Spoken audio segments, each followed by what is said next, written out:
Welcome to the latest Motley Fool Scoreboard. I'm Anand Chokkavelu, and we've got longtime fools Jason Hall and Matt Frankel giving a 1 to 10 rating to a Moneyball wreck with some Blackstone blood. It's PJT Partners, ticker symbol PJT. First, we'll rate the strength of PJT Partners business, including factors like industry and competition. A 10 is invincible. A 1 is hopeless. Matt, you're at an 8. Jason, you're at a 9.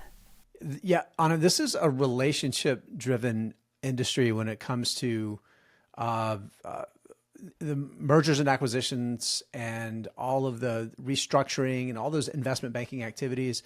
And most of the companies, frankly, in it have been huge winners, and they're very profitable. You make money, you hire really talented people that have a deep Rolodex, and then you keep them, and then you keep the relationships. And as long as you possibly can, that means that your biggest expenses too are tied to compensating those people. When things are booming, they get paid really, really well. But then when you go through the downsides of the cycle, your cost and expenses come down along with it as well. And it works out pretty well for all parties. Yeah, I gave it an 8. PJT is a major player in several key areas of investment banking and participates in some pretty big deals, especially for a firm of its size. Just for a few examples, the T-Mobile and Sprint merger they were an advisor on, the TD Ameritrade and Schwab merger. When Capital One recently acquired Discover, PJT was one of their advisors. Revenue's grown 278% since they went public in 2015, and their partner-centric business model has been really successful. It's a somewhat cyclical business, as Jason mentioned. The bankruptcy thing does help offset it, but their level of business is highly dependent on economic conditions, good or bad. That's why I gave it an 8. For management, a 10 is Warren Buffett, a 1 is Homer Simpson. Looks like both of you have 9s, Jason. Yeah, and I don't really have a lot to add to what Matt is going to say, except succession planning is something that I think is really important for these businesses. I think Paul Taubman's going to be running the business for a while. He's in his mid-60s, but it is a little less obvious what the company's long-term succession plan will be. And I think that's the thing that's, for this sort of business, it's extraordinarily important. Yeah, I was actually tempted to give Paul Taubman a rare 10. He started the business himself 11 years ago after a very successful 30-year career at Morgan Stanley. He has a great reputation in the M&A and bankruptcy advisory spaces and a great history of setting really ambitious goals and beating them. His whole compensation was tied to stock performance, and he got a 5-tranche compensation plan. Total return of 586% since the IPO in 2015. It's roughly twice the S&P. Can't really argue with it. For financials, a 10 is a fortress, a 1 is yikes. Both of you have 9s again, Jason. Yeah, I mean, here's the thing. This is a cyclical industry, like Matt mentioned, but the businesses are built to be fine no matter how the economic environment is playing out, because, again, the way their expenses flow through the business. So it's not a complicated, complex business structure. They generate a lot of cash flow. The balance sheet's really strong. Matt's going to get into some of the details there. Yeah, I gave it a 9. $215 million in cash on the balance sheet and no debt at all.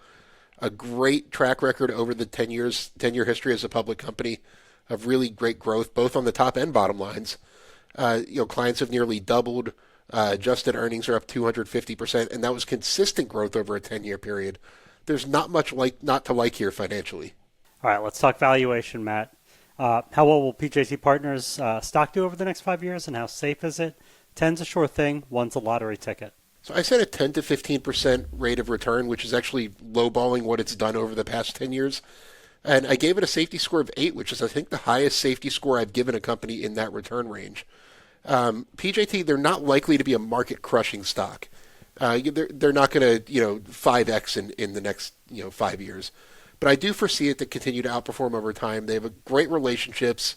They have a great reputation in the space. They have a great balance sheet. And their business works well in both good and bad times. It's a surprisingly safe business, given its track record of growth.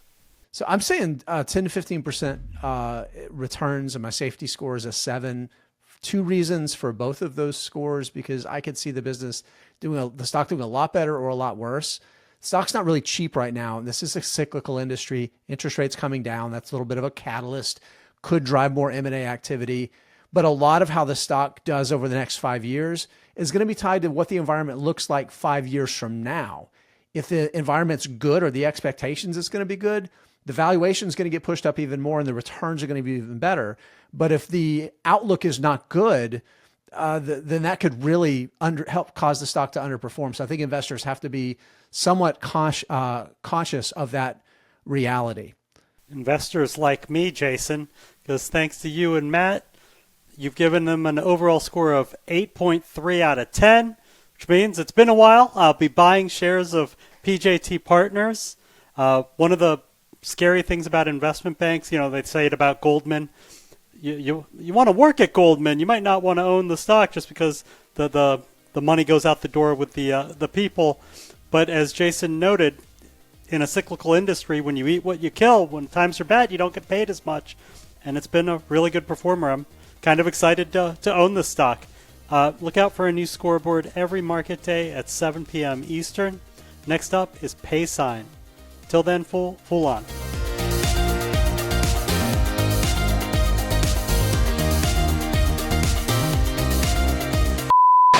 What company are we talking about? Are we Where talking am about I? a company? What show is this?